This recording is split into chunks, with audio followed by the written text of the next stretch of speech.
Gipasigarbo karon sa BJMP-10 nga sukad nagsugod ang tuig 2026. Wala pay insidente sa persons deprived of liberty nga miiskapo gikan sa ilang kustudiya. Samtang gibarugan sab sa buhatan nga wala sila ginahatag nga special treatment sa ilang mga PDL. Ano ang report ni Cyril Chavez? Sukad nagsugod ang tuig 2026 hangtod Hunyo. Zero incident matud pa ang tanang jail facilities. Ilawom sa liderato sa BJMP-10 sa kaso sa mga PDL nga maiskapo gikan sa ilang kustudiya. Usagi daw kini sa ilang gitutukan, labi pa nga doon na mga insidente sa pag-iskapo nga nahitabo sa mga milabayng katuigan.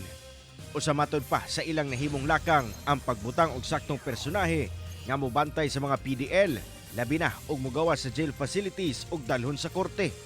Lakip na ang pagpasabot sa PDL sa importansya nga dili sila muhimo og dili maayo sama sa pag-iskapo aron daling matapos ang pagtaral sa ilang mga kaso.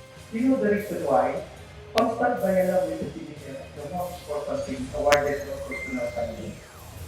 Address all concerns of the PDL on a weekly basis. Gipakusgan sab daw nila ang monitoring sa lihok sa mga PDL sulod sa prisuhan. Lakip na ang pagbantay sa mga koral nga posibleng ikyasan sa mga PDL.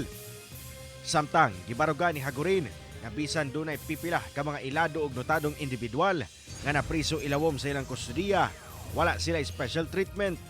Kini aron malikayan ang pagselos matud pa sa mga PDL nga posibleng mahimong tinubdan sa gubot.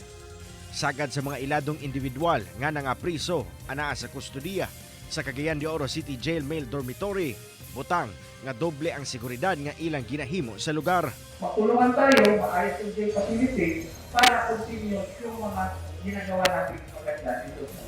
Kasi putol After kung may mangyari, putol ang mga privilege nila. Hindi ka na basta lang na makalabas ng kapaglaro.